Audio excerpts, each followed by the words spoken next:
The neighbors. The Johnson family moved in on a grey, overcast day. It wasn't the best day for moving, with the sky heavy and dark, threatening rain at every moment, but they were determined to make this house a home. They were hoping this move would be a fresh start, a chance to leave behind chaos and stress. The Johnsons had been struggling to find peace, and this small, quiet neighborhood seemed like the perfect place to finally breathe again. The house had charm, the kind of charm that comes with creaky floors, old wallpaper, and a neighborhood that seemed like it belonged to another decade. It was a small suburban cul-de-sac, the kind of place where people waved at each other in passing, but didn't often stop to chat. It seemed like an ideal place for a fresh start. Their new neighbors, the Rileys, lived just next door, and the first encounter was as they were moving in. Mrs. Riley stood on her front porch, her eyes unblinking, her thin lips drawn into something that might have been a smile, but looked more like a grimace. The paint on the front door behind her was chipped and peeling, and wind chimes hung from the awning, rusted and barely clinking in the still air. Mr. Riley stood behind her, his gaze vacant, as if he were staring past everything, seeing things no one else could. The way they watched the Johnsons unload the moving truck felt wrong, too intense, too curious, like they were studying them. It wasn't just the Rileys. It felt like all the windows of the neighboring houses had eyes behind them. That first night, the Johnsons tried to ignore the unease that the staring neighbors had instilled in them. They were tired, too tired to do anything but sleep. They left the boxes unpacked, the dishes unwashed. The bed was barely made when they collapsed into it, hoping for a good night's rest after a long day of moving. But the house wasn't peaceful that night. Somewhere around 2 a.m. they heard it, muffled yet unmistakable. It came from next door, the Rileys' house. The sound was desperate. Mr. Johnson woke up his wife, his eyes wide with panic. The air felt colder suddenly, a chill settling over them as they listened. There was a faint, acrid smell, too, like something burning, though they couldn't place its source. They both lay still, listening intently. The scream was a woman's voice, growing louder, more frantic, and then the silence was almost worse. It felt heavy, oppressive, as if the night itself had swallowed the sound. Mr. Johnson decided to confront it. He couldn't shake the feeling that something was wrong, that someone needed help. The Rileys were there on their porch again, smiling as though nothing had happened. The same eerie smiles and no trace of anything amiss. Mr. Johnson hesitated but eventually approached them, his palms sweaty and his throat tight, a lump forming that made it hard to speak. "Heard something last night," he started cautiously, his voice almost cracking from hesitation. Mrs. Riley only tilted her head slightly, her expression never changing. "The walls are thin in these old houses." Her voice smooth, almost melodic. "You might hear all sorts of things." Her words hung in the air for a moment. They were dismissive, but they felt like a warning. Over the next few days, the Johnsons tried to settle into their new home. They unpacked boxes, hung up curtains, tried to ignore the gnawing feeling that something was deeply wrong. It wasn't just the Rileys. The family across the street had a tendency to stand at their window late at night, staring across at the Johnsons' home. They stood there for hours, unmoving, their silhouettes just barely visible through the sheer curtains. Mrs. Johnson waved at them, hoping for a friendly gesture in return. Instead, the figure simply stepped back, disappearing into the shadows of their house. It left the Johnsons with a deep unease, their stomachs churning with an instinctive fear. Mrs. Johnson couldn't help but feel a chill run down her spine, and Mr. Johnson found himself clenching his fists, a creeping realization that something was very wrong. By the end of the week, things only got stranger. Mr. Johnson was out in the yard one afternoon when he noticed something carved into the earth. Strange symbols, almost runic, etched into their lawn in a circle. He called his wife over, and they both stared at it, confused and a little frightened. It didn't look like a prank, and the edges of the symbols were charred, as if someone had burned them into the grass. The symbols were unsettling, and they couldn't shake the feeling that they meant something ominous, perhaps a warning or an invocation. Mr. Johnson speculated that it could be some sort of ritualistic sign, while Mrs. Johnson felt a creeping dread if it was meant specifically for them, trying to search for anything that resembled the symbols. He came across an old forum, one dedicated to strange occurrences in small towns. The more his stomach dropped. One of the symbols was linked to an old urban legend, something about a cult that used human sacrifices to bind supernatural entities to a place, making the ground itself cursed. Mr. Johnson couldn't help but feel that this was no coincidence, that maybe they had moved into a place where such things were more than just stories. He called his wife over, and they both stared at it, confused and a little frightened. It didn't look like a prank, and the edges of the symbols were charred, as if someone had burned them into the grass. The screams returned, louder this time, and more desperate. The sound was chilling, slicing through the night air. Mr. Johnson, his nerves already frayed, picked up his phone and called the police. He couldn't sit idly by while it happened again. When the officers arrived, the Rileys answered the door with warm smiles, welcoming them inside without hesitation. The screams had long stopped by then, replaced by an eerie quiet, as if the entire neighborhood was holding its breath. The officers were led in, and moments later they walked out, expressionless, nodding at Mr. Johnson as if nothing had happened, just a misunderstanding, their eyes glazed over, empty of any concern, nothing to worry about.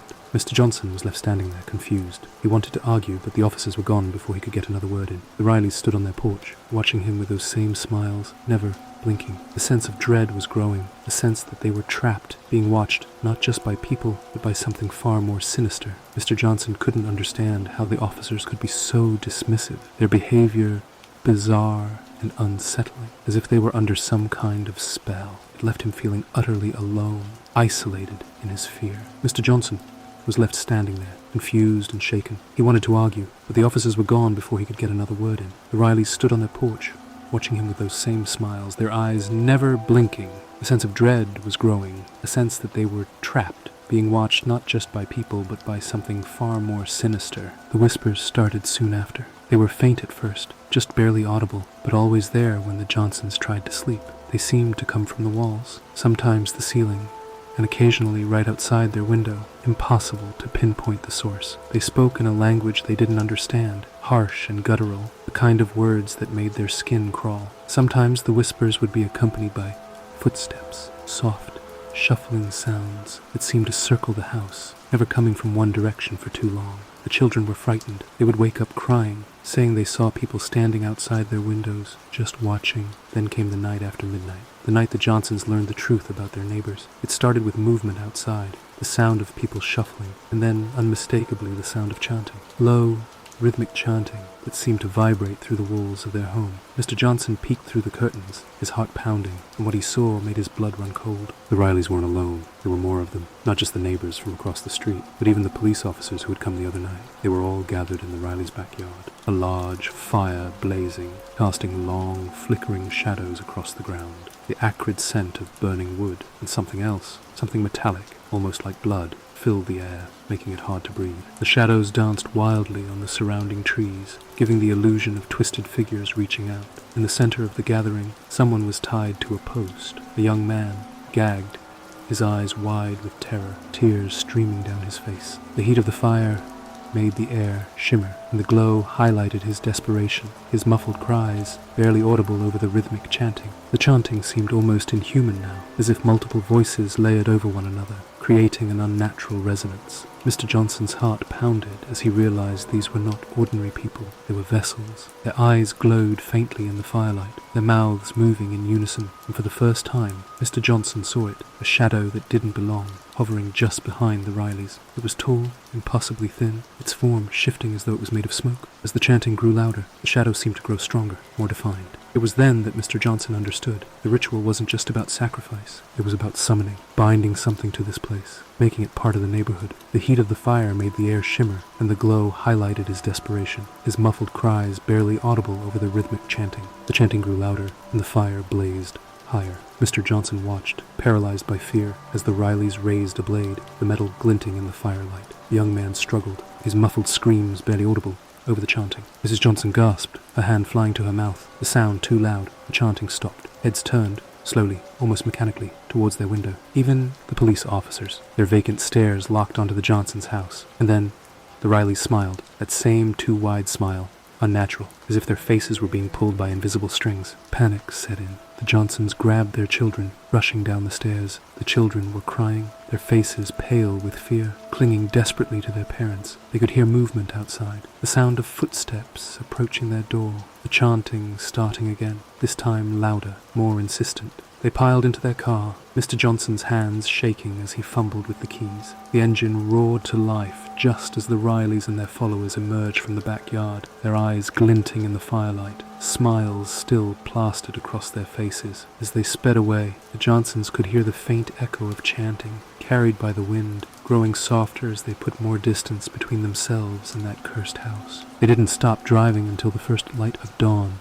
broke over the horizon. Only then did they pull over, hearts still racing, their minds reeling from what they had seen. They knew they had narrowly escaped whatever dark fate had been planned for them. The police report the next day said nothing about rituals or sacrifices, nothing about fires or chanting. The Rileys and the rest of the neighborhood simply waved as the Johnsons returned to gather their remaining belongings, their smiles never reaching their eyes. They didn't say a word, just watched as the Johnsons packed up, the oppressive feeling never lifting until they were far from that place. And as they drove away for the last time, the Johnsons couldn't shake the feeling that this wasn't over. They had escaped, but they could still feel the weight of unseen eyes upon them, a presence that seemed to linger just beyond the edge of perception. It was a few weeks later, in their new home, that Mrs. Johnson found something that made her blood run cold, a small symbol carved into the wooden frame of their front door. It was the same runic symbol they had seen burned into their old lawn. She called for her husband, her voice barely a whisper,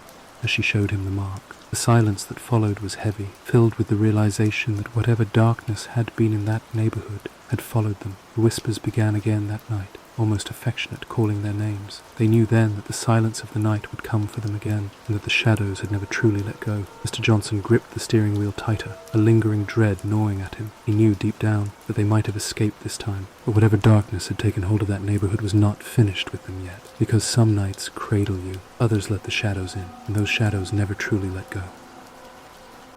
Thanks for watching. If you enjoyed this story, like and subscribe to support us. More chilling tales, including haunted mysteries and ghostly legends, are on the way.